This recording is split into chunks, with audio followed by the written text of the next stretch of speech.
പാലക്കാടൻ അതിർത്തിയിലെ ഈ ഗ്രാമത്തിൽ വേനലെപ്പോഴും ഒരു ശാപമാണ്. വെയിൽ വെറുമൊരു പ്രകാശമല്ല, അതൊരു ഭാരമാണ്.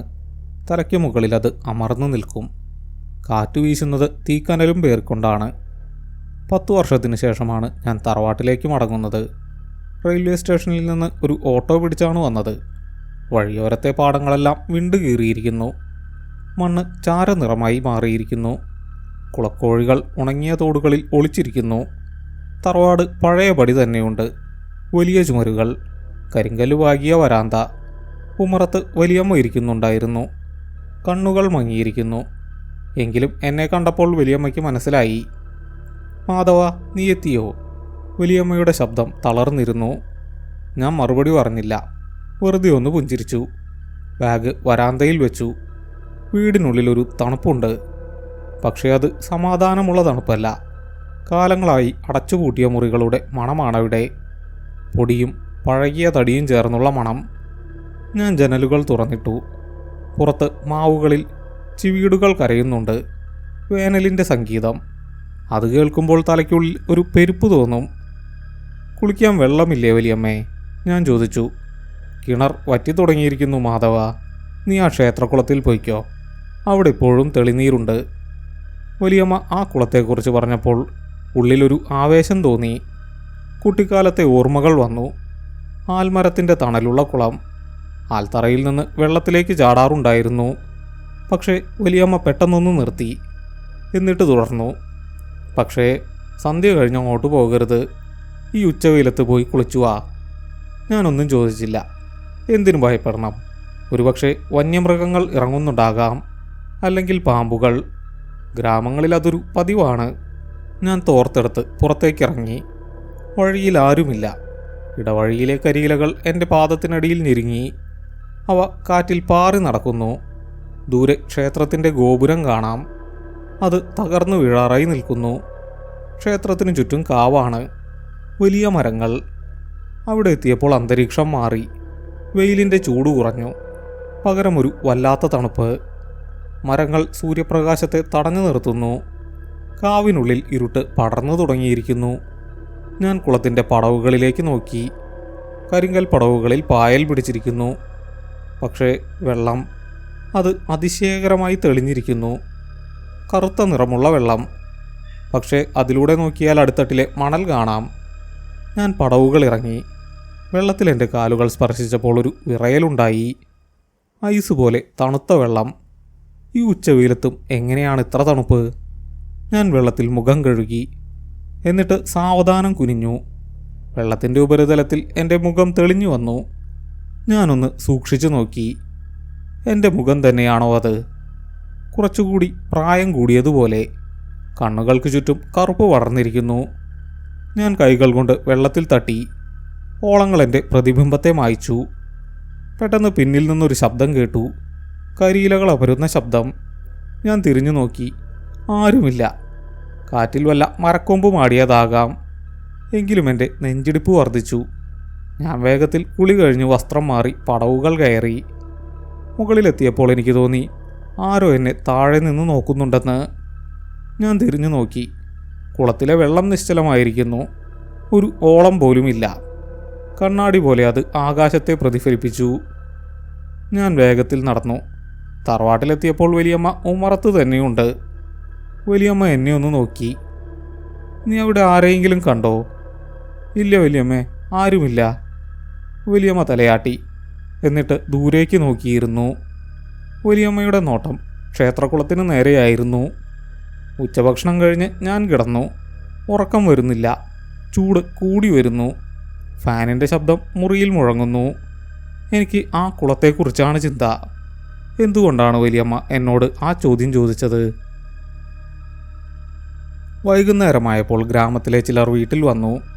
വാസുവേട്ടൻ അയൽപ്പക്കത്തെ പഴയൊരു കർഷകനാണ്. അയാൾക്ക് കുറേ കഥകൾ പറയാനുണ്ട്. ഞങ്ങൾ വരാന്തയിലിരുന്നു. ചായ കുടിച്ചു. സംസാരിക്കുമ്പോൾ വാസുവേട്ടൻ്റെ കണ്ണുകൾ ഇടയ്ക്കിടെ കുളത്തിൻ്റെ ഭാഗത്തേക്ക് പോകുന്നുണ്ടായിരുന്നു. മാധവനിപ്പോൾ കുളിക്കാനൊക്കെ അങ്ങോട്ടാണല്ലേ? വാസുവേട്ടൻ ചോദിച്ചു. അതെ, ഞാൻ പറഞ്ഞു.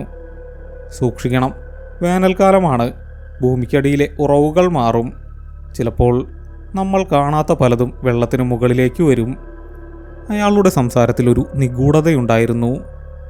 എന്താണ് വരുന്നത്? ഞാൻ ചിരിച്ചുകൊണ്ട് ചോദിച്ചു. വാസുവേട്ടൻ എൻ്റെ കണ്ണുകളിലേക്ക് നോക്കി. ആ നോട്ടത്തിലൊരു ഗൗരവമുണ്ടായിരുന്നു.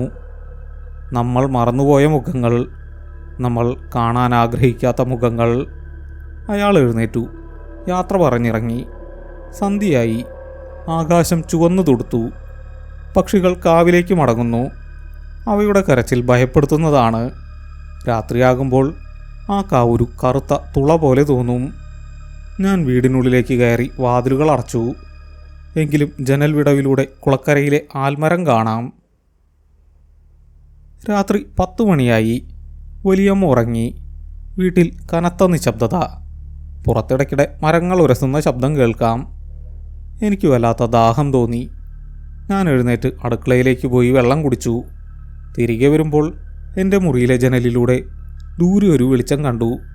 ക്ഷേത്രകുളത്തിൻ്റെ കരയിലാണ് ആ വെളിച്ചം. അത് ചലിക്കുന്നില്ല. ഒരു ചെറിയ മങ്ങിയ വെളിച്ചം. ആരാവും ഈ സമയത്തവിടെ? അതൊന്ന് പോയി നോക്കണം. എൻ്റെ ഉള്ളിലെ യുക്തിവാദി എന്നെ പ്രേരിപ്പിച്ചു. ആരെങ്കിലും മീൻ പിടിക്കാൻ വന്നതാകും, അല്ലെങ്കിൽ മറ്റാരെങ്കിലും. ഞാൻ ടോർച്ചെടുത്തു. പതുക്കെ പുറത്തെ വാതിൽ തുറന്നു.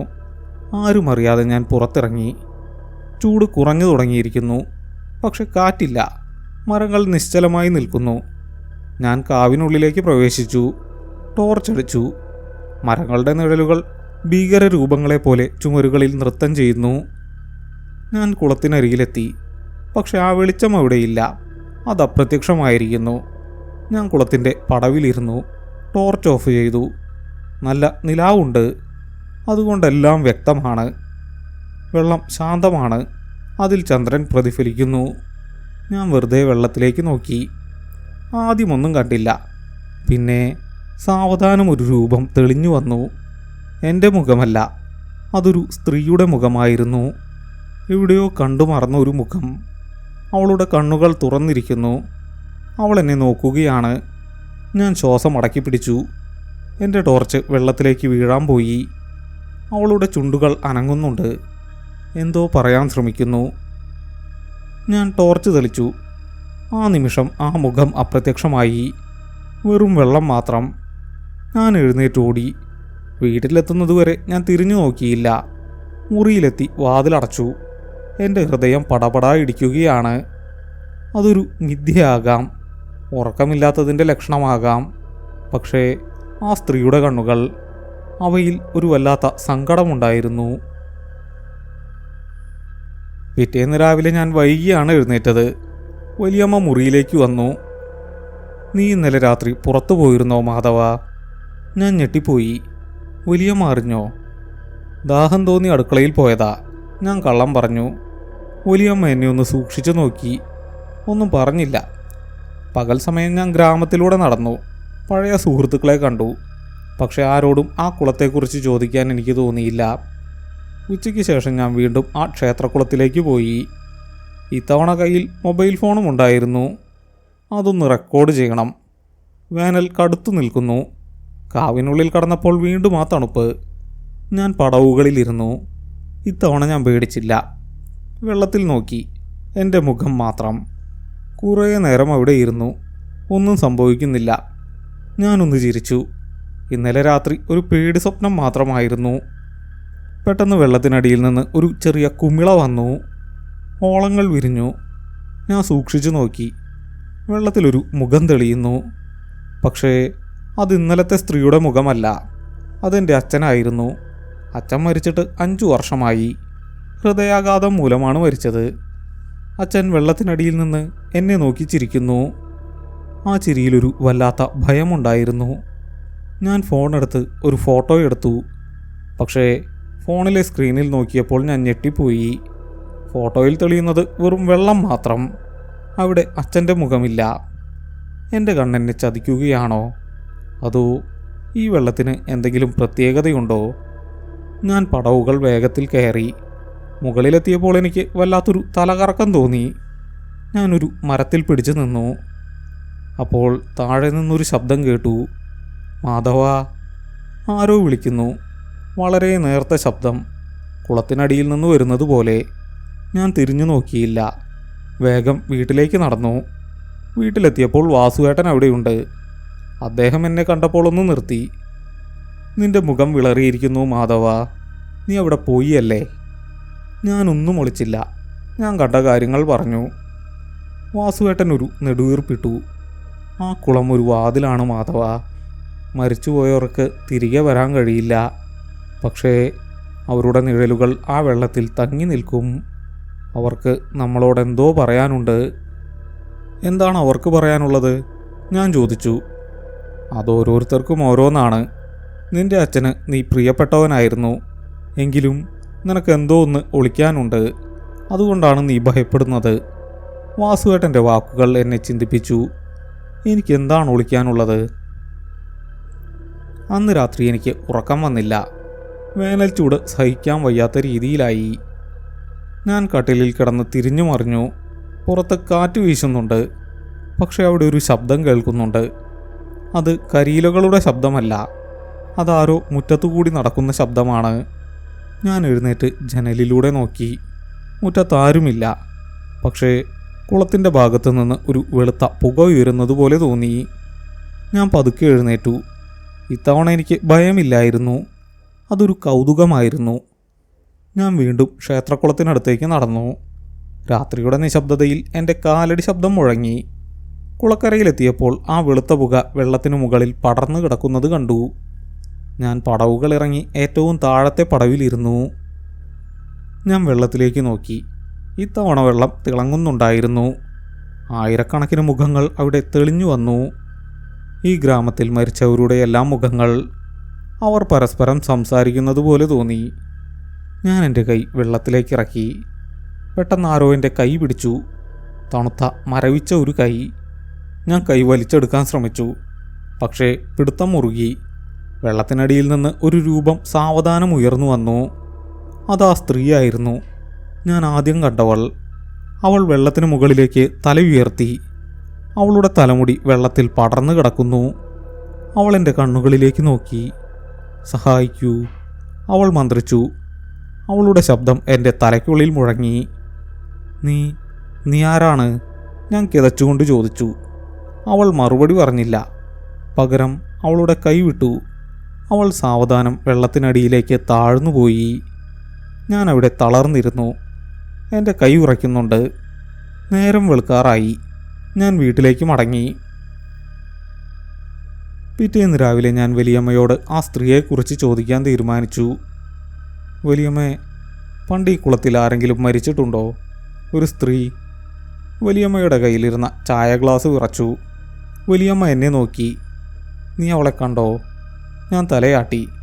വലിയമ്മ ഒരു ദീർഘശ്വാസമെടുത്തു. അത് സാവിത്രിയാണ്, നിന്റെ അച്ഛൻ്റെ അനിയത്തി. നിനക്കവളെ ഓർമ്മയുണ്ടാവില്ല.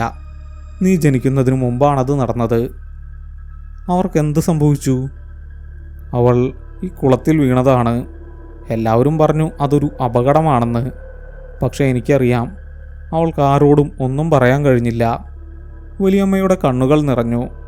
അവളെന്തോ ഒളിപ്പിച്ചിരുന്നു. അവളുടെ മരണശേഷം ഈ കുളത്തിൽ ആരും രാത്രി പോകാറില്ല. ഞാൻ മിണ്ടിയില്ല. എനിക്കെല്ലാം മനസ്സിലായി തുടങ്ങി. ആ കുളം വെറുമൊരു ജലാശയമല്ല, അതൊരു നീതിപീഠമാണ്. അന്നുച്ചയ്ക്ക് ഞാൻ എൻ്റെ സാധനങ്ങളെല്ലാം പാക്ക് ചെയ്തു. എനിക്ക് ഈ ഗ്രാമം വിടണം. യാത്ര തിരിക്കുന്നതിനു മുമ്പ് ഞാൻ ഒരിക്കൽ കൂടി ആ കുളക്കരയിൽ പോയി. പകൽ വെളിച്ചത്തിൽ അത് ശാന്തമായിരുന്നു. ഞാൻ പടവുകളിൽ നിന്നു. സാവിത്രി, ഞാൻ പതുക്കെ വിളിച്ചു. വെള്ളത്തിലൊരു ഓളമുണ്ടായി. ഞാനവിടെ ഒരു ചെറിയ പൂവ് വെച്ചു. തിരികെ നടക്കുമ്പോൾ എനിക്ക് തോന്നി എൻ്റെ ചുമലിലുണ്ടായിരുന്ന ഭാരം കുറഞ്ഞുവെന്ന്. ബസ് സ്റ്റാൻഡിലേക്ക് നടക്കുമ്പോൾ ഞാൻ തിരിഞ്ഞു നോക്കി. ക്ഷേത്രക്കുളത്തിന് മുകളിൽ ഇപ്പോഴും ആ ആൽമരം തണൽ വിരിച്ചു നിൽക്കുന്നു. വേനൽക്കാലം അവസാനിക്കാറായിരിക്കുന്നു. മഴമേഘങ്ങൾ ദൂരെ തെളിഞ്ഞു വരുന്നുണ്ട്. പക്ഷേ ആ കുളത്തിലെ തെളിനീർ എന്നും അവിടെയുണ്ടാകും, മറവിയിലേക്ക് മാഞ്ഞ മുഖങ്ങളെയും പേറി. ബസ് സ്റ്റാൻഡിലെത്തിയപ്പോൾ സമയം ഉച്ച കഴിഞ്ഞ് 3 മണിയായിരുന്നു. വെയിലതിൻ്റെ പരമാവധി ശക്തിയിൽ ഭൂമിയെ പൊള്ളിക്കുന്നുണ്ട്. ടാർ റോഡിൽ നിന്ന് ആവി ഉയരുന്നു. ദൂരെ നോക്കിയാൽ കാഴ്ചകളൊന്ന് മങ്ങുന്നത് പോലെ തോന്നും. കനാൽ ജലം പോലെ റോഡിൽ വെളിച്ചം തിളങ്ങുന്നു. ഞാൻ ബസ് കാത്തിരുന്നു.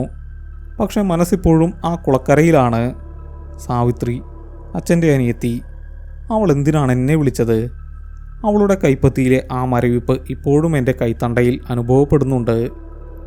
ഞാൻ വെറുതെ എൻ്റെ കൈ നോക്കി. വിരലുകൾക്കിടയിൽ ചെറിയ തടസ്സങ്ങൾ പോലെ. ചെളി പറ്റിയിരുന്നോ? ഞാൻ കൈ തുടച്ചു. 5 മിനിറ്റ് കഴിഞ്ഞപ്പോൾ ഒരു പഴയ ബസ് വന്നു. ആൾക്കാർ കുറവായിരുന്നു. ഞാൻ ഏറ്റവും പിന്നിലെ സീറ്റിലിരുന്നു. ജനലിലൂടെ വരുന്ന കാറ്റ് തീ പോലെ പൊള്ളിക്കുന്നതാണ്. ബസ് നീങ്ങിത്തുടങ്ങി. ഗ്രാമത്തിൻ്റെ അതിർത്തി കടക്കുമ്പോൾ എനിക്ക് വല്ലാത്തൊരു ആശ്വാസം തോന്നി. പക്ഷേ ആ ആശ്വാസം അധിക നേരം നീണ്ടു നിന്നില്ല. ബസ് 1 കിലോമീറ്റർ കഴിഞ്ഞപ്പോൾ പെട്ടെന്ന് ബ്രേക്ക് ഇട്ടു. ടയർ പൊട്ടിയതാണ്. ഡ്രൈവറും കണ്ടക്ടറും താഴെ ഇറങ്ങി. യാത്രക്കാർ ഓരോരുത്തരായി പുറത്തിറങ്ങി മരത്തണലിൽ നിന്നു. ഞാൻ ബസ്സിനുള്ളിൽ തന്നെ ഇരുന്നു. ദാഹം കടുത്തു വരുന്നു. ബാഗിൽ വെള്ളമില്ല. ഞാൻ പുറത്തിറങ്ങി ചുറ്റും നോക്കി. അടുത്തെങ്ങും കടകളില്ല. ഒരു ചെറിയ പറമ്പ് മാത്രം. പറമ്പിൻ്റെ അറ്റത്ത് ഒരു ചെറിയ കിണർ കണ്ടു. ഞാൻ അങ്ങോട്ട് നടന്നു. കിണറിന് ചുറ്റും കരിങ്കല്ല് കൊണ്ട് കെട്ടിയിട്ടുണ്ട്. ഒരു ചെറിയ തൊട്ടിയും കയറുമുണ്ട്. ഞാൻ തൊട്ടി താഴ്ത്തി വെള്ളം കോരിയെടുത്തു. ആ വെള്ളം കൈക്കുമ്പിളിലെടുത്ത് കുടിക്കാൻ തുടങ്ങുമ്പോഴാണ് ഞാനത് കണ്ടത്. കൈക്കുമ്പിളിലെ ആ ചെറിയ അളവ് വെള്ളത്തിൽ എൻ്റെ പ്രതിബിംബമല്ല തെളിയുന്നത്. അതൊരു പഴയ വീടിൻ്റെ ഉമ്മറമായിരുന്നു. അതിലാരോ ഇരിക്കുന്നുണ്ട്. ഞാൻ ഞെട്ടിപ്പോയി. കൈകൾ വിടർത്തി. വെള്ളം താഴെ വീണു. എന്താണ് എനിക്ക് സംഭവിക്കുന്നത്? ആ കുളത്തിലെ വെള്ളം എൻ്റെ കണ്ണുകളെ ബാധിച്ചോ? ഞാൻ ബസ്സിലേക്ക് തിരികെ ഓടി. ടയർ മാറ്റാൻ സമയമെടുക്കുമെന്ന് ഡ്രൈവർ പറഞ്ഞു. അടുത്ത ബസ് വരാൻ 1 മണിക്കൂർ കൂടി വേണം. ഞാൻ തളർന്നിരുന്നു. അപ്പോൾ എൻ്റെ ഫോൺ ശബ്ദിച്ചു. വലിയമ്മയാണ്. മാധവ, നീ പോയോ? വലിയമ്മയുടെ ശബ്ദം കരച്ചിലിൻ്റെ വക്കിലായിരുന്നു. ഞാൻ ബസ്സിലാണ് വലിയമ്മേ. എന്തെങ്കിലും പറ്റിയോ? നീ ഒന്ന് തിരികെ വരണം. നിൻ്റെ അച്ഛൻ്റെ പഴയ പെട്ടി അത് ഞാനിന്ന് തുറന്നു. അതിൽ നിൻ്റെ പേരെഴുതിയ ഒരു കത്തുണ്ട്. അവൻ നിനക്ക് തരാൻ വേണ്ടി മാറ്റിവെച്ചതാകും. ഞാൻ കുറച്ചു നേരം ഒന്നും മിണ്ടിയില്ല. അച്ഛൻ എനിക്ക് കത്തെഴുതിയിരുന്നോ? മരിക്കുന്നതിന് മുമ്പ് അദ്ദേഹം എന്നോടൊന്നും പറഞ്ഞിരുന്നില്ല. ഞാൻ വരാം വലിയമ്മേ. ഞാൻ ബസ്സിൽ നിന്നിറങ്ങി തിരികെ ഗ്രാമത്തിലേക്ക് നടന്നു. വെയിൽ കുറഞ്ഞു തുടങ്ങിയിരിക്കുന്നു. പക്ഷേ അന്തരീക്ഷത്തിലെ ഭാരം കൂടി വരുന്നു. ഇടവഴികളിലൂടെ നടക്കുമ്പോൾ ഓരോ വളവിലും ആരോ നിൽക്കുന്നത് പോലെ എനിക്ക് തോന്നി. ഞാൻ തിരിഞ്ഞു നോക്കും. അവിടെ ആരുമുണ്ടാവില്ല. വെറും കരിയിലകൾ മാത്രം. തറവാട്ടിലെത്തിയപ്പോൾ വലിയമ്മ ഉമ്മറത്ത് തന്നെ ഇരിപ്പുണ്ട്. വലിയമ്മയുടെ മടിയിൽ ഒരു പഴയ മരപ്പെട്ടി. അതിൻ്റെ പൂട്ട് തകർന്നിരിക്കുന്നു. ഞാൻ വലിയമ്മയുടെ അടുത്തിരുന്നു. വലിയമ്മ ആ പെട്ടി എനിക്ക് തന്നു. അതിൽ പഴയ ചില ഫോട്ടോകൾ, ഒരു വാച്ച്, പിന്നെ മഞ്ഞ നിറമായ ഒരു കവർ. അതിലെൻ്റെ പേര് അച്ഛൻ്റെ കൈപ്പടയിൽ എഴുതിയിട്ടുണ്ട്. ഞാൻ ആ കവർ തുറന്നു. മോനെ, നീ ഇത് വായിക്കുമ്പോൾ ഞാനുണ്ടാകില്ല. പക്ഷെ ഒരു കാര്യം നീ അറിയണം. നമ്മുടെ കുടുംബത്തിലെ പുരുഷന്മാർ ആരും സ്വാഭാവികമായി മരിച്ചവരല്ല. ആ കുളം അത് നമ്മളെ ഓരോരുത്തരെയും വിളിക്കും. സാവിത്രി പോയത് അവളായിട്ടല്ല. അവളെ ആരോ വിളിച്ചതാണ്. എനിക്കും ആ വിളി കേൾക്കാം. നീ ഒരിക്കലും സന്ധ്യ കഴിഞ്ഞ് ആ കുളത്തിൻ്റെ പടവുകളിൽ ഇരിക്കരുത്. അവിടെ നീ കാണുന്ന മുഖങ്ങൾ നിന്നോട് സംസാരിക്കാൻ തുടങ്ങും. അത് കേൾക്കരുത്. കത്തവിടെ അവസാനിക്കുന്നു. താഴെ അച്ഛൻ്റെ ഒപ്പ് വിറച്ചതുപോലെ കാണാം. എനിക്ക് ശ്വാസം മുട്ടുന്നത് പോലെ തോന്നി. അച്ഛൻ ഇതെല്ലാം അറിഞ്ഞിരുന്നു. എന്നിട്ടും അദ്ദേഹം എന്നോടൊന്നും പറഞ്ഞില്ല. മാധവ, നിൻ്റെ അച്ഛൻ മരിച്ച അന്ന് അദ്ദേഹം ആ കുളക്കടവിലുണ്ടായിരുന്നു. വലിയമ്മ പതുക്കെ പറഞ്ഞു. ഞാൻ വലിയമ്മയെ നോക്കി. അദ്ദേഹം അവിടെ എന്തോ തിരയുകയായിരുന്നു. തിരികെ വന്നപ്പോൾ വല്ലാത്തൊരു പനിയുണ്ടായിരുന്നു. രാത്രി മുഴുവൻ അദ്ദേഹം ആരോടോ സംസാരിക്കുന്നുണ്ടായിരുന്നു. സാവിത്രിയോടാണെന്ന് എനിക്ക് തോന്നി. രാത്രിയായി. ഞാൻ എൻ്റെ മുറിയിലിരുന്നു. അച്ഛൻ്റെ കത്ത് എൻ്റെ കയ്യിലുണ്ട്. മുറിയിലൊരു മണമുണ്ട്. ആ കുളത്തിലെ വെള്ളത്തിൻ്റെ മണം. പായലും പഴയ ചെളിയും ചേർന്ന മണം. ഞാൻ ജനൽ തുറന്നു. പുറത്ത് ചന്ദ്രൻ ഉയർന്നു വരുന്നു. ക്ഷേത്രകുളത്തിൻ്റെ ഭാഗത്തു നിന്ന് ഒരു തണുത്ത കാറ്റ് വീശി. ആ കാറ്റിലൊരു സംഗീതമുണ്ടായിരുന്നു. മണികൾ കിലുങ്ങുന്ന ശബ്ദം. എനിക്കുറക്കം വന്നില്ല. എൻ്റെ ശരീരം അങ്ങോട്ട് പോകാൻ ആഗ്രഹിക്കുന്നു. അത് മനഃപൂർവ്വമല്ല, അതൊരു വലിച്ചിലാണ്. കാന്തം ഇരുമ്പിനെ എന്ന പോലെ ആ കുളം എന്നെ വലിക്കുന്നു. ഞാൻ പതുക്കെ എഴുന്നേറ്റു. വലിയമ്മ ഉറങ്ങുകയാണെന്ന് ഉറപ്പിച്ചു. ഞാൻ വീണ്ടും പുറത്തിറങ്ങി. ഈ രാത്രി എനിക്ക് അവസാനമായി അതൊന്ന് കാണണം. കാവിനുള്ളിൽ നല്ല ഇരുട്ടാണ്. ടോർച്ച് വെളിച്ചം പോലും ആ ഇരുട്ടിനെ ഭേദിക്കാൻ പ്രയാസപ്പെടുന്നു. ഞാൻ കുളക്കരയിലെത്തി. വെള്ളത്തിന് മുകളിൽ ഇപ്പോൾ ഒരു പുകയുമില്ല. അതൊരു കറുത്ത മാർബിൾ പാളി പോലെ കിടക്കുന്നു. ഞാൻ പടവുകൾ ഓരോന്നായി ഇറങ്ങി. അവസാനത്തെ പടവിലെത്തിയപ്പോൾ ഞാൻ നിന്നു. വെള്ളത്തിലൊരു ചലനം. ഒരു മുഖം തെളിഞ്ഞു വന്നു. അത് അച്ഛനല്ല, സാവിത്രിയുമല്ല, അത് ഞാനായിരുന്നു. പക്ഷേ എൻ്റെ മുഖം വികൃതമായിരുന്നു. കണ്ണുകൾക്ക് പകരം വെളുത്ത പാടുകൾ. വായ തുറന്നിരിക്കുന്നു. ഞാൻ പേടിച്ചില്ല. ഞാൻ ആ രൂപത്തിലേക്ക് നോക്കി നിന്നു. പെട്ടെന്ന് ആ രൂപം കൈ നീട്ടി. വെള്ളത്തിനടിയിൽ നിന്ന് ഒരു യഥാർത്ഥ കൈ പുറത്തേക്ക് വന്നു. അതെൻ്റെ കാലിൽ പിടിച്ചു. ഞാൻ വീഴാൻ പോയി. ഞാൻ പടവിൽ മുറുകെ പിടിച്ചു. നീ ആരാണ്? ഞാൻ ഉറക്കെ ചോദിച്ചു. വെള്ളത്തിനടിയിൽ നിന്നൊരു ശബ്ദം വന്നു. അതൊരു ചിരിയായിരുന്നു. ഈ ഗ്രാമത്തിലെ നൂറുകണക്കിന് ആളുകളുടെ ചിരി ഒന്നിച്ചു ചേർന്നതുപോലെ. ഞാൻ ടോർച്ച് വെള്ളത്തിലേക്ക് അടിച്ചു. അപ്പോൾ ഞാൻ കണ്ട കാഴ്ച എൻ്റെ രക്തം മരവിപ്പിച്ചു. വെള്ളത്തിനടിയിൽ കുളത്തിൻ്റെ അടിത്തട്ടിൽ നൂറുകണക്കിന് ആളുകൾ നിൽക്കുന്നു. അവർ മുകളിലേക്ക് നോക്കി നിൽക്കുകയാണ്. എല്ലാവരും എന്നെയാണ് നോക്കുന്നത്. അവരുടെ കൈകൾ മുകളിലേക്ക് നീണ്ടിരിക്കുന്നു. ഞാൻ പിന്നോട്ട് മാറാൻ ശ്രമിച്ചു. പക്ഷേ എൻ്റെ കാലിലെ പിടുത്തം മുറുകി. അപ്പോൾ ആരോ എൻ്റെ തോളിൽ കൈവച്ചു. ഞാൻ ഞെട്ടിത്തിരിഞ്ഞു നോക്കി. വാസുവേട്ടനായിരുന്നു അത്. അദ്ദേഹത്തിൻ്റെ കയ്യിൽ ഒരു റാന്തൽ വിളക്കുണ്ട്. മാധവ, ഞാൻ പറഞ്ഞില്ലേ ഇങ്ങോട്ട് വരരുതെന്ന്. വാസുവേട്ടൻ്റെ മുഖം മങ്ങിയ വെളിച്ചത്തിൽ ഭയാനകമായി തോന്നി. ഇവരെല്ലാം ആരാണ് വാസുവേട്ടാ? ഞാൻ ചോദിച്ചു. ഇവരൊന്നും മരിച്ചവരല്ല മാധവ. ഇവരൊക്കെ ഇവിടെ ജീവിക്കാൻ ആഗ്രഹിച്ചവരാണ്. ഈ വെള്ളം അവരുടെ ആഗ്രഹങ്ങളെ തടഞ്ഞു വെച്ചിരിക്കുന്നു. വാസുവേട്ടൻ എൻ്റെ കൈ പിടിച്ചു. വെള്ളത്തിനടിയിലെ ആ കൈ പിടുത്തം പെട്ടെന്ന് വിട്ടു. ഞാൻ പടവുകൾ ഓടിക്കയറി. വാസുവേട്ടൻ എൻ്റെ കൂടെ വന്നു. ഞങ്ങൾ കാവിന് പുറത്തെത്തി. നിലാവിപ്പോൾ കൂടുതൽ തെളിഞ്ഞിട്ടുണ്ട്. മാധവ, ഈ കുളം ഗ്രാമത്തിൻ്റെ ശാപമാണ്. പണ്ട് ഇവിടെ ഒരു യജ്ഞം നടന്നിരുന്നു, മഴയ്ക്ക് വേണ്ടി. പക്ഷെ എന്തോ തെറ്റിപ്പോയി. അന്നു മുതൽ ഈ കുളത്തിലെ വെള്ളം കുടിക്കുന്നവരും അതിൽ കുളിക്കുന്നവരും ഈ കുളത്തിൻ്റെ ഭാഗമാകും. പക്ഷേ ഞാൻ അതിൽ കുളിച്ചില്ലല്ലോ. ഞാൻ ചോദിച്ചു. വാസുവേട്ടൻ എന്നെ ഒന്ന് നോക്കി. ആ നോട്ടത്തിലൊരു വല്ലാത്ത വിഷമമുണ്ടായിരുന്നു. അതുകൊണ്ടാണ് നിനക്കവരെ കാണാൻ കഴിയുന്നത്. മാധവ, നീ ഇപ്പോൾ അതിൻ്റെ ഭാഗമായി.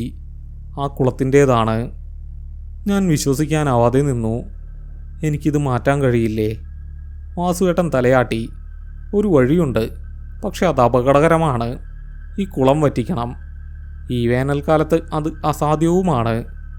മഴക്കാലമാവുന്നതുവരെ നീ കാത്തിരിക്കണം. ഞാൻ തിരികെ വീട്ടിലേക്ക് വന്നു. പക്ഷെ എനിക്കെന്തോ ഒരു തോന്നൽ.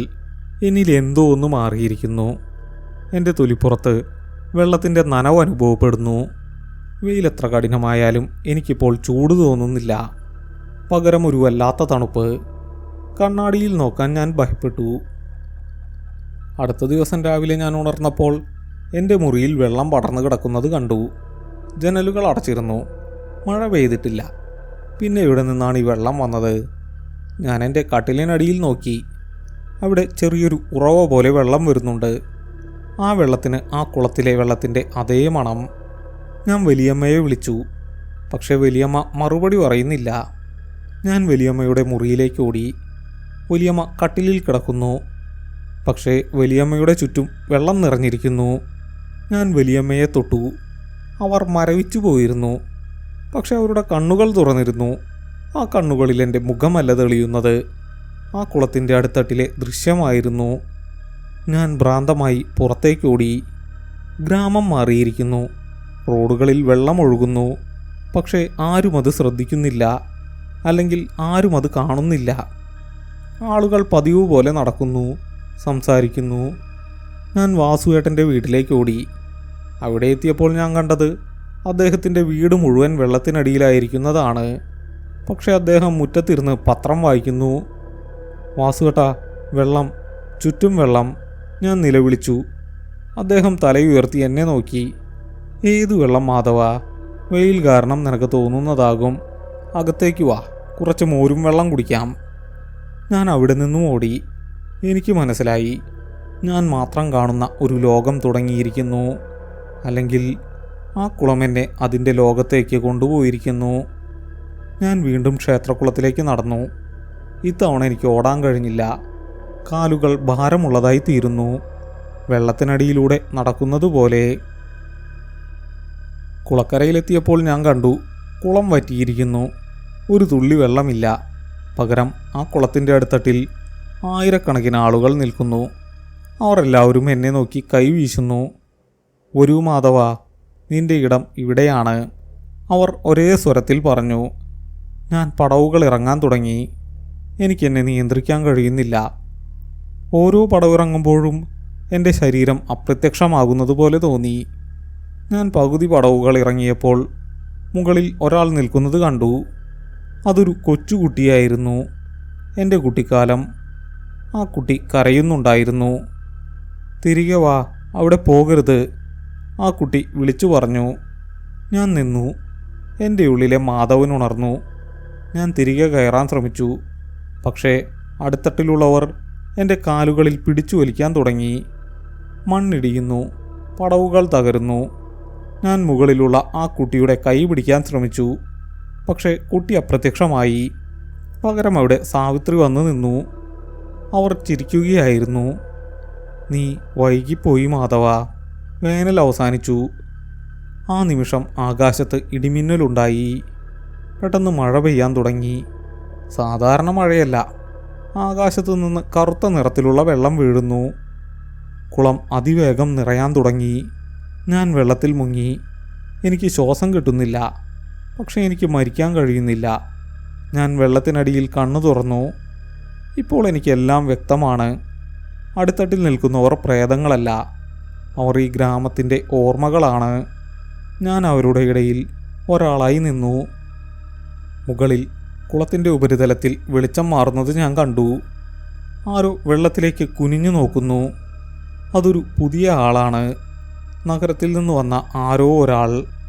അയാൾ വെള്ളത്തിൽ തൻ്റെ പ്രതിബിംബം തിരയുന്നു. പക്ഷേ അയാൾ കാണുന്നത് എൻ്റെ മുഖമാണ്. ഞാൻ അയാൾക്ക് നേരെ കൈ നീട്ടി. സഹായിക്കൂ, ഞാൻ മന്ത്രിച്ചു. പക്ഷേ വെള്ളത്തിന് മുകളിൽ എൻ്റെ ശബ്ദം കേൾക്കില്ല, വെറും കുമിളകൾ മാത്രം. അയാൾ ഭയന്ന് പിന്നോട്ട് മാറി. ഞാൻ വീണ്ടും അടിത്തട്ടിലേക്ക് താഴ്ന്നു. അവിടെ അച്ഛനുണ്ടായിരുന്നു. അദ്ദേഹം എൻ്റെ കൈ പിടിച്ചു. പേടിക്കണ്ട മാധവ, ഇതൊരു ഉറക്കമാണ്. വേനൽ തീരുന്നതുവരെയുള്ള ഒരു നീണ്ട ഉറക്കം. പക്ഷേ എനിക്കറിയാം, ഈ വേനൽ ഒരിക്കലും തീരില്ല. ഗ്രാമത്തിൽ വീണ്ടും വെയിലുദിച്ചു. ക്ഷേത്രക്കുളം പഴയ പോലെ ശാന്തമായി. പക്ഷേ തറവാട്ടിൽ ഇപ്പോൾ ആരുമില്ല. വലിയമ്മയുടെ മുറിയിൽ വെള്ളത്തിൻ്റെ പാടുകൾ മാത്രം അവശേഷിക്കുന്നു. വാസുവേട്ടൻ എപ്പോഴും വരാന്തയിലിരുന്ന് പത്രം വായിക്കുന്നുണ്ടാവും. പക്ഷേ അദ്ദേഹത്തിൻ്റെ കണ്ണുകളിൽ ഇപ്പോൾ ആ പഴയ തിളക്കമില്ല. കുളക്കരയിൽ പുതിയ കരിയിലകൾ വീണ് കിടക്കുന്നു. കാറ്റ് വീശുമ്പോൾ ആ മണികൾ വീണ്ടും കിലുങ്ങും. ആരെങ്കിലും രാത്രിയിൽ ആ കുളത്തിലേക്ക് നോക്കിയാൽ അവർ എൻ്റെ മുഖം കാണും. ഞാനിപ്പോഴും ഇവിടെയുണ്ട്, ഈ തണുത്ത വെള്ളത്തിനടിയിൽ. എന്തോ പറയാൻ കാത്തു നിൽക്കുന്നു, പക്ഷേ ആരും ഒന്നും കേൾക്കുന്നില്ല. എൻ്റെ ലോകം ഇപ്പോൾ മാറിയിരിക്കുന്നു. ഇത് നിശബ്ദതയുടെ ലോകമാണ്. വെള്ളത്തിനടിയിലെ ഈ ലോകത്ത് ശബ്ദങ്ങളില്ല, വെറും ചലനങ്ങൾ മാത്രം. മുകളിൽ സൂര്യൻ തിളങ്ങുന്നത് ഞാൻ കാണുന്നുണ്ട്. പക്ഷേ ആ വെളിച്ചം എന്നെ പൊള്ളിക്കുന്നില്ല. പകരം അത് പച്ച കലർന്ന ഒരു വെളിച്ചമായി മാറുന്നു. ഞാനിപ്പോൾ പടവുകളിലിരിക്കുകയല്ല, ഞാൻ വെള്ളത്തിന് നടുവിൽ ഒഴുകി നടക്കുകയാണ്. എൻ്റെ ചുറ്റും മറ്റുള്ളവരുമുണ്ട്. അവർ സംസാരിക്കുന്നില്ല, പക്ഷേ അവരുടെ സങ്കടം എനിക്ക് മനസ്സിലാകുന്നുണ്ട്. സാവിത്രി അപ്പച്ചി തൊട്ടടുത്ത് തന്നെയുണ്ട്. ദിവസങ്ങൾ എത്ര കഴിഞ്ഞു എന്ന് എനിക്കറിയില്ല. ഇവിടെ സമയമില്ല. വെളിച്ചം കുറയുമ്പോൾ രാത്രിയായെന്ന് ഞാൻ കരുതും. അന്ന് വൈകുന്നേരം വെള്ളത്തിൻ്റെ ഉപരിതലത്തിൽ ഒരു ചലനം കണ്ടു. ആരോ പടവുകൾ ഇറങ്ങി വരുന്നു. ഞാൻ മുകളിലേക്ക് നോക്കി. അത് രവിയായിരുന്നു, എൻ്റെ കോളേജ് സുഹൃത്ത്. അവൻ എന്തിനാണ് ഇവിടെ വന്നത്? എൻ്റെ ഫോൺ ഓഫായതുകൊണ്ടാവും. അവൻ എന്നെ തിരഞ്ഞു വന്നതാണ്. രവി പടവുകളിൽ നിന്നു. അവൻ പരിഭ്രമിച്ചിട്ടുണ്ട്. അവൻ്റെ കയ്യിലൊരു തോർത്തുണ്ട്. മാധവ, അവൻ വിളിക്കുന്നത് ഞാൻ കേട്ടു. പക്ഷെ അത് വെള്ളത്തിനടിയിലെത്തുമ്പോൾ ഒരു വല്ലാത്ത മുഴക്കമായി മാറുന്നു. ഞാൻ അവൻ്റെ അടുത്തേക്ക് നീന്തി. ഉപരിതലത്തിൽ തൊടാൻ ശ്രമിച്ചു. പക്ഷെ വെള്ളത്തിൻ്റെ ആ പാളി ഒരു ഇരുമ്പ് ചുവരു പോലെ ശക്തമായിരുന്നു. എനിക്ക് പുറത്തേക്ക് വരാൻ കഴിയുന്നില്ല. രവി കുളത്തിലേക്ക് കുനിഞ്ഞു നോക്കി. ഞാൻ എൻ്റെ മുഖം അവൻ്റെ മുഖത്തിന് നേരെ വെച്ചു. രവി, ഓടിപ്പോ, ഇവിടെ നിൽക്കരുത്, ഞാൻ ഉറക്കെ വിളിച്ചു പറഞ്ഞു. പക്ഷെ രവി കണ്ടത് മറ്റൊന്നാണ്. അവൻ കണ്ടത് വെള്ളത്തിനടിയിൽ നിന്ന് ഒരു കറുത്ത നിഴൽ മുകളിലേക്ക് വരുന്നത് പോലെയാണ്. അവൻ ഭയന്ന് പിന്നോട്ട് മാറി. അപ്പോൾ അവിടുത്തെ കരിയിലകൾക്കിടയിലൂടെ ഒരാൾ നടന്നു വരുന്നത് ഞാൻ കണ്ടു. വാസുവേട്ടൻ. അദ്ദേഹത്തിൻ്റെ കയ്യിൽ ഒരു പഴയ പാരയുണ്ട്. അദ്ദേഹത്തിൻ്റെ കണ്ണുകളിൽ ആ പഴയ ശാന്തതയില്ല. ആരെയാ തിരയുന്നത് മോനെ? വാസുവേട്ടൻ ചോദിച്ചു. എൻ്റെ ഒരു കൂട്ടുകാരനെ, മാധവൻ. അവൻ ഈ ഗ്രാമത്തിലേക്ക് വന്നതാണ്. ഇപ്പോൾ അവനെ കാണാനില്ല, രവി പറഞ്ഞു. അവൻ്റെ ശബ്ദം വിറയ്ക്കുന്നുണ്ടായിരുന്നു. വാസുവേട്ടൻ ഒന്ന് ചിരിച്ചു. ആ ചിരിയിലൊരു ക്രൂരതയുണ്ടായിരുന്നു. അവൻ ഈ വഴി വന്നായിരുന്നു. ആ കുളത്തിൽ കുളിക്കാനിറങ്ങിയതാ. പിന്നെ കണ്ടിട്ടില്ല. ചിലപ്പോൾ അവൻ നഗരത്തിലേക്ക് തിരിച്ചു പോയിട്ടുണ്ടാകും. ഇല്ല, അവൻ്റെ ബാഗും സാധനങ്ങളുമൊക്കെ തറവാട്ടിലുണ്ട്. വലിയമ്മ അവിടെ ബോധമില്ലാതെ കിടക്കുകയാണ്. അവിടെ മുഴുവൻ വെള്ളമാണ്. എന്താണ് ഇവിടെ സംഭവിക്കുന്നത്? രവിയുടെ ചോദ്യങ്ങൾക്ക് വാസുവേട്ടൻ മറുപടി നൽകിയില്ല. പകരം അദ്ദേഹം കുളത്തിന് നേരെ നോക്കി. ഈ കുളം വറ്റില്ല മോനെ. ഇതിൽ കുളിക്കുന്നവർ ഇതിൻ്റെ ഭാഗമാകും. മാധവനും ഇപ്പോൾ സമാധാനമായി അവിടെയുണ്ട്. രവി ഞെട്ടിപ്പോയി. അവൻ വാസുവേട്ടനെ തള്ളി മാറ്റി ഓടാൻ ശ്രമിച്ചു. പക്ഷേ വാസുവേട്ടൻ വേഗത്തിൽ രവിയുടെ കൈ പിടിച്ചു. പോകണ്ട, വെയിൽ കടുക്കുകയാണ്. നിനക്ക് ദാഹിക്കുന്നുണ്ടാവില്ലേ? ഒരു തുള്ളി വെള്ളം കുടിക്കാം. ഞാൻ വെള്ളത്തിനടിയിൽ നിന്ന് ഇതെല്ലാം കാണുകയായിരുന്നു. എനിക്കെന്തെങ്കിലും ചെയ്യണം. ഞാൻ ഭ്രാന്തമായി വെള്ളത്തിലടിച്ചു. പെട്ടെന്ന് വെള്ളത്തിൽ വലിയ ഓളങ്ങളുണ്ടായി. കുളം ഇളകി മറിഞ്ഞു. രവി ആ ഓളങ്ങൾ കണ്ടു. അവൻ വാസുവേട്ടൻ്റെ പിടിയിൽ നിന്ന് കുതറി മാറി. മാധവ, അവൻ വീണ്ടും വിളിച്ചു. വാസുവേട്ടൻ കോപത്തോടെ കുളത്തിലേക്ക് നോക്കി. അവൻ നിന്നെ വിളിക്കുകയാണ് രവി. നിനക്കവനെ കാണണ്ടേ? വാസുവേട്ടൻ രവിയെ കുളത്തിൻ്റെ അരികിലേക്ക് തള്ളാൻ ശ്രമിച്ചു. ആ നിമിഷം ഞാൻ എൻ്റെ മുഴുവൻ ശക്തിയും ഉപയോഗിച്ച് വെള്ളത്തിനടിയിൽ നിന്ന് ആഞ്ഞടിച്ചു. ഒരു വലിയ ജലപ്രവാഹം കുളത്തിന് മുകളിലേക്ക് ഉയർന്നു. അത് വാസുവേട്ടൻ്റെ മേൽ പതിച്ചു. അദ്ദേഹം നിലതെറ്റി വീണു. രവി ആ അവസരം മുതലെടുത്ത് കാവിന് പുറത്തേക്ക് ഓടി. ഞാൻ തളർന്നുപോയി. ഞാൻ സാവധാനം അടിത്തട്ടിലേക്ക് താഴ്ന്നു. വാസുവേട്ടൻ എഴുന്നേറ്റു. അദ്ദേഹം കുളത്തിന് നേരെ നോക്കി ശപിച്ചു. നീ അവനെ രക്ഷിച്ചു അല്ലേ മാധവ? പക്ഷേ നിനക്ക് രക്ഷപ്പെടാൻ കഴിയില്ല. അദ്ദേഹം കാവിനുള്ളിലേക്ക് മറഞ്ഞു. രാത്രിയായി. മഴ പെയ്യാൻ തുടങ്ങിയിരിക്കുന്നു. പക്ഷെ അത് സാധാരണ മഴയല്ല. ആകാശം പൊട്ടിപ്പൊളിയുന്നത് പോലെയാണ് തോന്നുന്നത്. വെള്ളത്തിനടിയിൽ കിടക്കുമ്പോൾ എനിക്ക് ആ മഴയുടെ തണുപ്പ് അനുഭവപ്പെടുന്നുണ്ട്. രവി എവിടെ പോയിട്ടുണ്ടാകും? അവൻ പോലീസിനെ വിളിക്കുമോ? കുറച്ച് സമയം കഴിഞ്ഞപ്പോൾ ഞാൻ വെള്ളത്തിന് മുകളിൽ ഒരു വെളിച്ചം കണ്ടു. പല ടോർച്ചുകൾ, ആളുകളുടെ ബഹളം. ഗ്രാമവാസികൾ വന്നിരിക്കുന്നു. രവി അവരെ കൂട്ടിക്കൊണ്ടുവന്നതാണ്. അവിടെയാണ് അവൻ വീണത്. രവി വിളിച്ചു പറയുന്നുണ്ട്. ആളുകൾ കുളത്തിൻ്റെ കരയിൽ കൂടി നിന്നു. അവർ വലിയ വലകൾ വെള്ളത്തിലേക്ക് എറിഞ്ഞു. വലകൾ എൻ്റെ ശരീരത്തിലൂടെ കടന്നുപോയി. പക്ഷേ അവർക്കെന്നെ പിടിക്കാൻ കഴിഞ്ഞില്ല. ഞാൻ അവർക്ക് വെറുമൊരു നിഴൽ മാത്രമാണ്. ഇവിടെ ഒന്നുമില്ല രവി, വെറും വെള്ളം മാത്രം, ഒരാൾ പറഞ്ഞു. ഇല്ല, ഞാൻ കണ്ടതാണ്. അവൻ അവിടെയുണ്ട്. അവർ കുറേ നേരം തിരഞ്ഞു. ഒടുവിൽ അവർ മടങ്ങിപ്പോകാൻ തീരുമാനിച്ചു. രവി പടവുകളിൽ തകർന്നിരുന്നു. അവൻ കരയുകയായിരുന്നു. ഞാൻ അവൻ്റെ കാലുകൾക്ക് താഴെ വെള്ളത്തിനടിയിൽ നിന്നു. എൻ്റെ കൈ വെള്ളത്തിന് മുകളിലേക്ക് കൊണ്ടുവരാൻ ഞാൻ ശ്രമിച്ചു. പക്ഷേ എനിക്ക് കഴിയില്ല. ഞാനിപ്പോൾ ഈ ജലത്തിൻ്റെ ഭാഗമാണ്. അപ്പോഴാണ് ഞാൻ ഒരു കാര്യം ശ്രദ്ധിച്ചത്. രവി കരയുമ്പോൾ അവൻ്റെ കണ്ണുനീർത്തുള്ളികൾ വെള്ളത്തിലേക്ക് വീഴുന്നുണ്ട്. ഓരോ കണ്ണുനീർത്തുള്ളിയും വെള്ളത്തിൽ വീഴുമ്പോൾ അതൊരു ചെറിയ പ്രകാശമായി മാറുന്നു. ആ പ്രകാശം എനിക്ക് ഒരു വഴി കാണിച്ചു തരുന്നുണ്ട്. വെള്ളത്തിനടിയിൽ ഒരു തുരങ്കം പോലെയൊന്ന് ഞാൻ കണ്ടു. അത് ക്ഷേത്രത്തിൻ്റെ അടിത്തട്ടിലേക്ക് നീളുന്നു. ഞാൻ ആ തുരങ്കത്തിലേക്ക് നീന്തി. അവിടെ ഇരുട്ടായിരുന്നു, ചെളി നിറഞ്ഞ ചൂരുകൾ. പക്ഷേ എനിക്ക് ശ്വസിക്കാൻ പ്രയാസമില്ല. തുരങ്കത്തിൻ്റെ അറ്റത്തെത്തിയപ്പോൾ ഞാനൊരു ചെറിയ മുറി കണ്ടു. അവിടെ വെള്ളമില്ല, അതൊരു ഉണങ്ങിയ സ്ഥലമായിരുന്നു. ഞാനവിടെ തറയിൽ വീണു. എൻ്റെ ശരീരം നനഞ്ഞിരിക്കുന്നു. എങ്കിലും എനിക്ക് ഭൂമിയിൽ തൊടാൻ കഴിയുന്നുണ്ട്. ആ മുറിയുടെ നടുവിൽ ഒരു കൽവിളക്ക് കത്തുന്നുണ്ടായിരുന്നു. എണ്ണയില്ലാതെ എങ്ങനെയാണത് കത്തുന്നത്? വിളക്കിനു മുന്നിൽ ഒരു രൂപം ഇരിക്കുന്നുണ്ട്. അതൊരു പഴയ യോഗിയായിരുന്നു. അദ്ദേഹത്തിൻ്റെ താടി നിലം വരെ നീണ്ടു കിടക്കുന്നു. കണ്ണുകൾ അടച്ചിരിക്കുന്നു. ഞാൻ അദ്ദേഹത്തിൻ്റെ അടുത്തേക്ക് പതുക്കെ നടന്നു. സ്വാമി, ഞാൻ വിളിച്ചു. അദ്ദേഹം കണ്ണുകൾ തുറന്നു. കണ്ണുകളിൽ പ്രകാശമില്ലായിരുന്നു, വെറും ശൂന്യത. നീ വന്നോ മാധവ? അദ്ദേഹം ചോദിച്ചു. അദ്ദേഹത്തിന് എൻ്റെ പേരെങ്ങനെ അറിയാം? നീ അന്വേഷിക്കുന്ന ഉത്തരങ്ങൾ ഇവിടെയില്ല. ഉത്തരങ്ങൾ നിൻ്റെ ഉള്ളിലാണ്. എനിക്ക് തിരികെ പോകണം സ്വാമി. എൻ്റെ വലിയമ്മ, രവി, അവർക്കെന്നെ വേണം. അദ്ദേഹം ചിരിച്ചു. ആ ചിരി മുറിയിൽ മുഴുവൻ മുഴങ്ങി. തിരികെ പോകാൻ നീ ആദ്യം മരിക്കണം. നീ ഇതുവരെ മരിച്ചിട്ടില്ല. നീ ഒരു സ്വപ്നത്തിലാണ്. സ്വപ്നമോ? അതെ, ഈ ഗ്രാമത്തിൻ്റെ സ്വപ്നം. ഈ വേനൽക്കാലത്ത് എല്ലാവരും ഈ സ്വപ്നത്തിലാണ്. ആ കുളം സ്വപ്നത്തിൻ്റെ കവാടമാണ്. അദ്ദേഹം എഴുന്നേറ്റു. എൻ്റെ കൈ പിടിച്ചു. അദ്ദേഹത്തിൻ്റെ കൈ വല്ലാത്ത ചൂടുള്ളതായിരുന്നു. വാ, ഞാൻ നിനക്ക് സത്യം കാണിച്ചു തരാം. അദ്ദേഹം എന്നെ മറ്റൊരു വാതിലിലൂടെ കൊണ്ടുപോയി. പുറത്തെത്തിയപ്പോൾ ഞാൻ ഞെട്ടിപ്പോയി. ഞാൻ നിൽക്കുന്നത് തറവാടിൻ്റെ ഉമ്മറത്താണ്, പക്ഷേ ഗ്രാമത്തിലല്ല. ചുറ്റും മരുഭൂമി പോലെ വിണ്ടുകീറിയ മണ്ണ് മാത്രം. ആകാശമില്ല. അവിടെ വെറും കറുത്ത പുക മാത്രം. ഇതാണ് യഥാർത്ഥ പാലക്കാട്. നിന്റെ ഗ്രാമം പണ്ടേ നശിച്ചുപോയി. ആ കുളം മാത്രമാണ് പഴയ ഗ്രാമത്തെ ഓർമ്മിപ്പിക്കുന്നത്.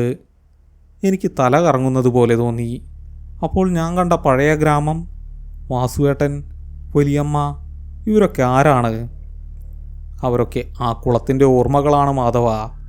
നീ ആ ഓർമ്മകളിലേക്ക് അറിയാതെ പ്രവേശിച്ചു. അപ്പോൾ രവി, അവൻ നിൻ്റെ കൂടെ വന്നതാണ്. അവൻ നിൻ്റെ ഒരേയൊരു ബന്ധമാണ്. അവൻ നിന്നെ വിളിക്കുമ്പോൾ നിനക്ക് തിരികെ വരാൻ കഴിയും. പക്ഷേ നീ ആ കുളത്തിലെ വെള്ളം കുടിച്ചു. അത് നിന്നെ കെട്ടിയിട്ടിരിക്കുന്നു. ഞാൻ കരയാൻ തുടങ്ങി. എനിക്കെന്ത് ചെയ്യാൻ പറ്റും? ഒരു വഴിയുണ്ട്, കുളം വറ്റിക്കണം. പക്ഷേ അകത്തുനിന്ന് മാത്രമേ അതിന് കഴിയൂ. നീ ആ കുളത്തിൻ്റെ ഹൃദയത്തിൽ തൊടണം. ഞാൻ വീണ്ടും കുളത്തിലേക്ക് ഓടി. ഇത്തവണ കുളം ഭീകര രൂപം പ്രാപിച്ചിരുന്നു. വെള്ളത്തിന് പകരം അവിടെ രക്തമൊഴുകുന്നതുപോലെ തോന്നി. ഞാൻ അതിലേക്ക് ചാടി. അടുത്തട്ടിലേക്ക് പോകുമ്പോൾ എനിക്ക് ആ ഹൃദയം കണ്ടുപിടിക്കണം. അവിടെ ഒരു വലിയ കല്ലുണ്ടായിരുന്നു. അത് മിടിക്കുന്നുണ്ടായിരുന്നു, ഒരു യഥാർത്ഥ ഹൃദയത്തെ പോലെ. ഞാൻ ആ കല്ലിൽ പിടിച്ചു. അതിന് വല്ലാത്ത തണുപ്പായിരുന്നു. ഞാൻ ആ കല്ല് ഇളക്കാൻ ശ്രമിച്ചു. അപ്പോൾ എനിക്ക് ചുറ്റും ആയിരക്കണക്കിന് കൈകൾ വന്നു. അടുത്തട്ടിലെ രൂപങ്ങൾ എന്നെ തടയാൻ ശ്രമിച്ചു. വേണ്ട മാധവ, ഞങ്ങളെ നശിപ്പിക്കരുത്, അവർ നിലവിളിച്ചു. ആ സമയം സാവിത്രി അപ്പച്ചി എൻ്റെ മുന്നിൽ വന്നു. അവരുടെ മുഖം ഇപ്പോൾ സമാധാനപരമായിരുന്നു. മാധവ, ഞങ്ങൾ പോകാൻ തയ്യാറാണ്. നീ ഞങ്ങളെ മോചിപ്പിക്കൂ. ഞാൻ എൻ്റെ മുഴുവൻ ശക്തിയുമെടുത്ത് ആ കല്ല് വലിച്ചു. ഭൂമി കുലുങ്ങാൻ തുടങ്ങി. കുളത്തിനടിയിൽ നിന്ന് വലിയൊരു ശബ്ദം കേട്ടു. വെള്ളം മുഴുവൻ താഴേക്ക് ഒഴുകിപ്പോകാൻ തുടങ്ങി. ഒരു വലിയ വിള്ളലിലൂടെ വെള്ളം അപ്രത്യക്ഷമായി. ഞാൻ ആ വിള്ളലിലേക്ക് വീണു. ഞാൻ വീണ്ടും അബോധാവസ്ഥയിലായി. ഉണർന്നപ്പോൾ ഞാൻ കുളത്തിൻ്റെ വരണ്ട അടിത്തട്ടിൽ കിടക്കുകയായിരുന്നു. ചുറ്റും ചെളിയും ചീഞ്ഞ പായലും മാത്രം. വെള്ളമില്ല. മുകളിൽ സൂര്യൻ ഉദിച്ചു വരുന്നു. ഞാൻ പടവുകളിലേക്ക് നോക്കി. രവി അവിടെ നിൽക്കുന്നുണ്ടായിരുന്നു. അവൻ്റെ കൂടെ പോലീസുകാരുണ്ട്. മാധവ, രവി നിലവിളിച്ചുകൊണ്ട് താഴേക്ക് ഓടി വന്നു. അവൻ എന്നെ കെട്ടിപ്പിടിച്ചു. നീ എവിടെയായിരുന്നു? ഞങ്ങൾ കുറേ തിരഞ്ഞു. എനിക്ക് സംസാരിക്കാൻ കഴിഞ്ഞില്ല. എൻ്റെ തൊണ്ട ഉണങ്ങിയിരുന്നു. അവർ എന്നെ മുകളിലേക്ക് കൊണ്ടുപോയി. ഗ്രാമം ഇപ്പോൾ പഴയതുപോലെയാണ്. പക്ഷേ വാസുവേട്ടനെ അവിടെയെങ്ങും കണ്ടില്ല. തറവാട്ടിലെത്തിയപ്പോൾ വലിയമ്മ ഉമ്മറത്തിരിക്കുന്നുണ്ട്. അവർക്ക് ബോധം വന്നിരിക്കുന്നു. മാധവ, നീ തിരികെ വന്നോ? ഞാൻ വലിയമ്മയെ നോക്കി. അവർക്ക് പഴയ കാര്യങ്ങളൊന്നും ഓർമ്മയില്ലായിരുന്നു. ഞാൻ കുളത്തിന് നേരെ നോക്കി. അതിപ്പോൾ വെറുമൊരു ഉണങ്ങിയ കുഴി മാത്രമാണ്. പക്ഷേ അടുത്ത മഴ പെയ്യുമ്പോൾ അത് വീണ്ടും നിറയും. പുതിയ ഓർമ്മകൾ വരും, പുതിയ മുഖങ്ങൾ വരും. ഞാൻ രവിയോടൊപ്പം നഗരത്തിലേക്ക് പോകാൻ തീരുമാനിച്ചു. കാറിൽ കയറുമ്പോൾ ഞാൻ അവസാനമായി ആ കാവിലേക്ക് നോക്കി. അവിടെ ആൽമരത്തിൻ്റെ തണലിൽ ഒരാൾ നിൽക്കുന്നത് ഞാൻ കണ്ടു. വാസുവേട്ടൻ. അദ്ദേഹം എനിക്ക് നേരെ കൈവീശി. അദ്ദേഹത്തിൻ്റെ കയ്യിൽ ഒരു റാന്തൽ വിളക്കുണ്ടായിരുന്നു. പകൽ വെളിച്ചത്തിലും അത് കത്തുന്നുണ്ടായിരുന്നു. ഞാൻ കണ്ണ് ചിമ്മി വീണ്ടും നോക്കി. അവിടെ ആരുമില്ലായിരുന്നു. കാർ നീങ്ങി തുടങ്ങി. എൻ്റെ കൈത്തണ്ടയിൽ ഇപ്പോഴും ആ തണുപ്പ് അനുഭവപ്പെടുന്നുണ്ട്. ആ കുളത്തിലെ വെള്ളം എൻ്റെ ഉള്ളിലുണ്ട്. അതെന്നെ വിട്ടുപോകില്ല. ഓരോ തവണയും ഞാൻ വെള്ളം കുടിക്കുമ്പോഴും ഗ്ലാസ്സിലെ വെള്ളത്തിൽ ഞാൻ ആ നിശബ്ദ ലോകത്തെ കാണുന്നു. അവിടെ സാവിത്രിയപ്പച്ചി ഇപ്പോഴും നിൽക്കുന്നു, എന്നെയും കാത്ത്. വേനൽക്കാലം അവസാനിച്ചിട്ടില്ല. അത് എൻ്റെ ഉള്ളിൽ തുടരുന്നു.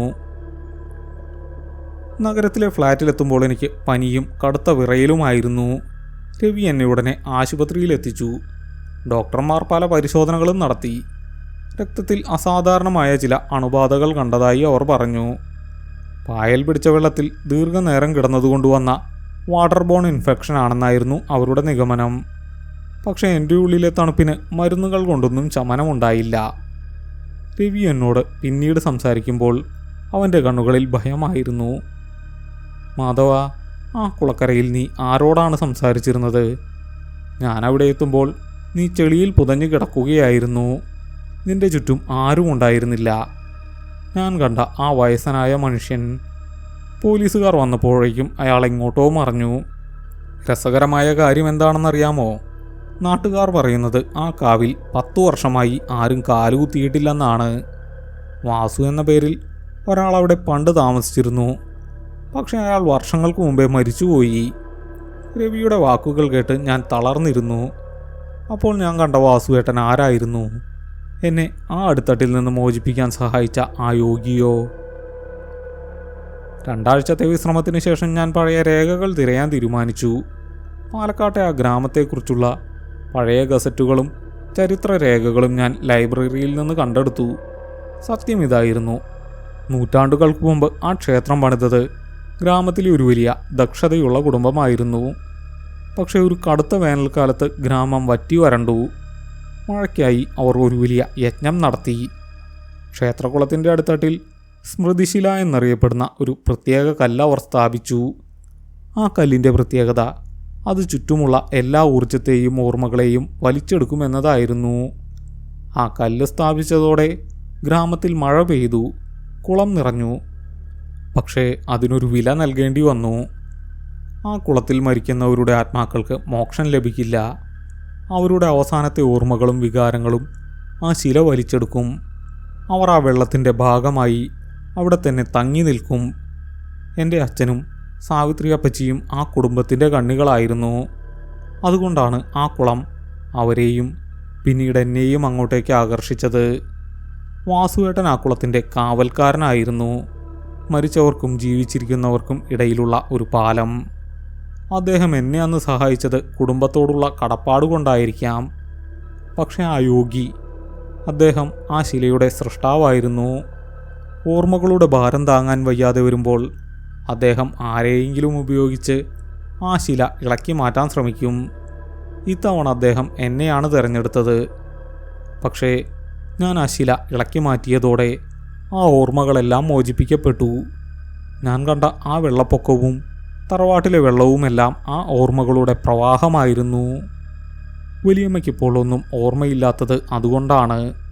ആ കുളം അവരുടെ ഓർമ്മകളെയും കൊണ്ടുപോയി. മാസങ്ങൾ കടന്നുപോയി. എൻ്റെ പനി മാറി. പക്ഷേ എനിക്കിപ്പോൾ ദാഹിക്കാറില്ല. ഒരു ഗ്ലാസ് വെള്ളം കുടിക്കുമ്പോൾ പോലും ഞാനിപ്പോഴും ആ സാവിത്രിയപ്പച്ചിയുടെ തണുത്ത കൈകൾ അറിയുന്നു.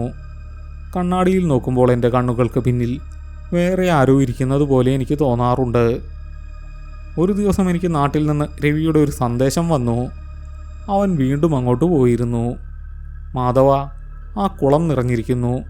മഴക്കാലം തുടങ്ങിയതോടെ വെള്ളം തിരിച്ചു വന്നു. പക്ഷെ ഇപ്പോൾ അവിടെ മുഖങ്ങൾ തെളിയുന്നില്ല. അത് വെറുമൊരു സാധാരണ കുളം പോലെ തോന്നിക്കുന്നു. പക്ഷേ ഒരു കാര്യം, കുളക്കരയിലെ ആൽമരത്തിൽ ആരോ നിന്റെ പേര് കൊത്തിവെച്ചിട്ടുണ്ട്. പുതുതായി ചെയ്തതുപോലെ തോന്നുന്നു. ഞാൻ ആ കത്ത് വായിച്ച് പുഞ്ചിരിച്ചു. എനിക്കറിയാം അതാരാണെന്ന്. ആ കുളം എന്നെ പൂർണ്ണമായും വിട്ടുപോയിട്ടില്ല. എൻ്റെ ഉള്ളിലെ മാധവൻ ഇപ്പോഴും ആ അടിത്തട്ടിലെ നിശബ്ദതയിൽ എവിടെയോ ഇരിക്കുന്നുണ്ട്. ഓരോ തവണ ഞാൻ കണ്ണടയ്ക്കുമ്പോഴും ഞാൻ ആ പടവുകൾ ഇറങ്ങിപ്പോകുന്നു. ഈ ലോകത്ത് ജീവിക്കുന്ന മാധവൻ വെറുമൊരു നിഴൽ മാത്രമാണ്. യഥാർത്ഥ മാധവൻ ഇപ്പോഴും ആ ഗ്രാമത്തിലെ വേനൽക്കാല ഓർമ്മകളിൽ തങ്ങി നിൽക്കുന്നു. ഇതാണ് ആ കുളത്തിൻ്റെ രഹസ്യം. അത് നമ്മളെ കൊല്ലുന്നില്ല, അത് നമ്മളെ അതിൻ്റെ ഭാഗമാക്കി മാറ്റുന്നു. മുറിയിലെ ജനലയ്ക്ക് പുറത്ത് മഴ പെയ്യാൻ തുടങ്ങി. കറുത്ത മേഘങ്ങൾ ആകാശത്ത് നിറഞ്ഞു. പക്ഷേ എൻ്റെ ഉള്ളിലിപ്പോഴും ആ പഴയ പാലക്കാടൻ വെയിലിൻ്റെ ചൂടുണ്ട്. ആ ചിവീടുകളുടെ കരച്ചിലുണ്ട്. ഞാൻ ജനലടച്ചു. ഗ്ലാസ്സിലെ എൻ്റെ പ്രതിബിംബത്തിന് നേരെ ഞാൻ നോക്കി. ഇത്തവണ ഞാൻ പേടിച്ചില്ല. കാരണം കണ്ണാടിയിൽ തെളിയുന്നത് എൻ്റെ മുഖമാണെങ്കിലും ആ മുഖത്തിൻ്റെ കണ്ണുകൾക്ക് എൻ്റെ അച്ഛൻ്റെ അതേ നിറമായിരുന്നു. ഞങ്ങൾ മരിച്ചവരല്ല, ഞങ്ങൾ വെറും ഓർമ്മകളാണ്. ഈ പ്രപഞ്ചത്തിൻ്റെ ഏതെങ്കിലും ഒരു കോണിൽ ഒരു പഴയ ക്ഷേത്രക്കുളത്തിൻ്റെ തെളിനീരിൽ ഇപ്പോഴും ഒഴുകി നടക്കുന്ന നിശബ്ദമായ ഓർമ്മകൾ.